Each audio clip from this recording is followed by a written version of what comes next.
This is an enormously important variable. It sounds silly, but we only discovered by chance that it turned out in the World Values Survey to have been very important, and we hadn't looked at it in the earlier work I did 10 years ago.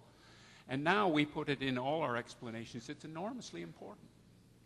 Is it linked with standard measures produced by, say, the American Enterprise Institute or people like that for economic freedom? No, that's not what it's about. This is asking people, what freedom do you have to make important life choices? So you can see in a society where people care about each other, people will feel more free to make those choices. What do you think the top country of the world is in this freedom measure? Well, it's Denmark, because they care about each other, and they set up their public programs and their private lives to show that about each other.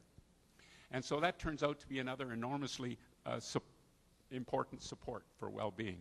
Now I think we're turning to something after a map. We've got one more slide. That religion is important. We haven't fully unpacked this, but this is a related fact that in fact the churches are making a number of their biggest breakthroughs in countries where things are currently going worst. And so one of the fundamental human needs is to believe in something. So in a lot of countries where people don't believe in their fellow men and women, they end up having to put their trust somewhere and put it in the deity. It's the deathbed repentance model. So we find this map is not the same, but we do find that in fact, and especially my colleague Robert Putnam has done much work in this sort, the friends and connections that you make who share your religious convictions, he calls them super friends, are even better than ordinary friends, where you share common values. Next slide, please. I'm going to skip this because dinner's getting close.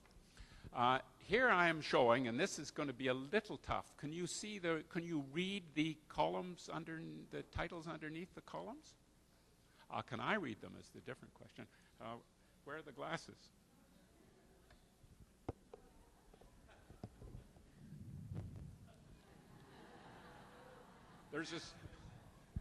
There's a screen here that I ought to be able to see with these good glasses. The left-hand variable is, I've already got some. The left-hand variable is the log of income. So if you had an income that was trebled, you'd go up in life satisfaction as much as that left-hand bar. Treble your income, you go up to that bar. All right, so if you think your wallet would be returned if found on average by a policeman, by a neighbor or a stranger, that would be worth more than a doubling of your income in terms of your life set. To live in a society with that level of trust. Having enough food is even more important than a trebling of your income, as you might imagine. Having a friend or relation to count on. So just one friend or relation to count on has the equivalent in life satisfaction, subjective well-being, happiness, as a trebling of your income. And these little vertical lines on top of the purple bars, they're as standard error bound, one on either side. So these are not just trivial effects, these are very large in statistical terms. Then we get to freedom. Someone who thinks they have freedom to make their important life choices, you can see that's much more than an effect of a doubling of someone's income to have that degree of freedom. And the money donation you see effect there is big too. Somebody who's actually had the opportunity and the incentive and actually accomplished a donation to somebody else in the last month is systematically happier than their fellow citizens by a very large amount. This is an extraordinarily important thing for linking what we were talking about earlier, the environment, sustainability, and well-being. Because only if people are operating for the benefits of future generations, this is far beyond your current family and friends. This is really doing things because it is the right thing for those who will inherit the earth hereafter.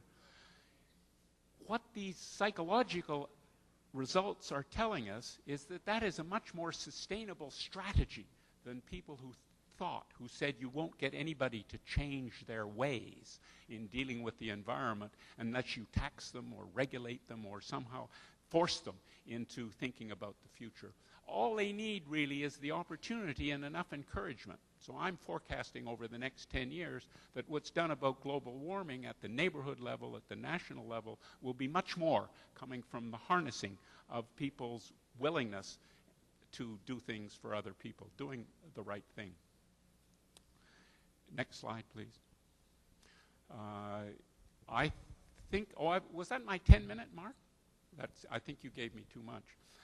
We agreed before that we'd talk for 20 to 30 minutes. I think the 10-minute mark meant I'd already talked for 20 minutes. Is that right? All right. You're going to get to see more of me than you want. I'm going to come back tomorrow and talk about GNH in practice at the community level, actually converting this kind of thing into action at the community level. I'm going to leave you here with only a single point linking what I'll be talking about tomorrow at the community level and what we're seeing at the global level. Oh, one more point I have to make first. It has been argued by many, with some good evidence, that people around the world see life differently. So if you collect measures of life satisfaction all over the world, they will tell you different things. So you cannot compare them. There's a sense in which that is what Amartya Sen was saying. There is another sense in which the results I was showing you say that may not be true. To test that, we took that model that I applied to all the citizens of the world, 250,000 of them, and applied them to every country separately and said, what is it that drives subjective well-being, happiness in these countries? And we found to an astonishing degree it was the same factors I have shown to you in every country.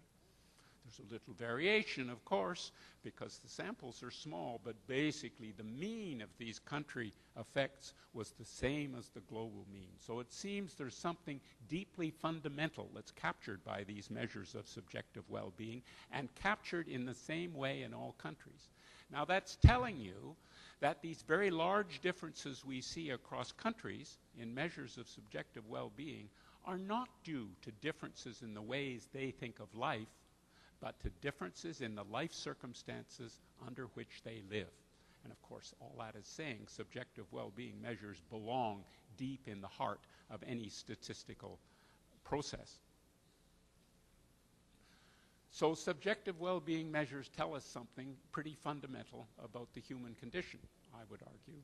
The international data, even though they're sketchy on the social side, are telling us already that there are very important social factors that combine with the economic ones.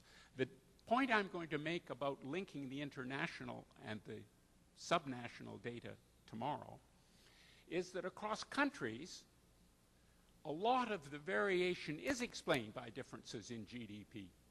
And that's because GDP is more unevenly divided across countries than is any other support of well-being. It is true that the most poverty-stricken countries, in the human sense of poverty-stricken, are poor in material terms, but they're poor in all the other dimensions I talked about too. So there can be many countries that are materially poor but pretty happy, and vice versa, by an appropriate mix. But because incomes are so unequally distributed across the world, that ends up explaining a lot of the international differences in subjective well-being. If you look across, for example, provinces or cities within Canada or parts of a country, you find that the differences in income are very much less, but you then find these social differences, the social connection differences across people and across communities start looming much larger and end up being much the biggest part of the show. I promise to tell you more about that tomorrow, but now this is the time for John to pass the microphone to John.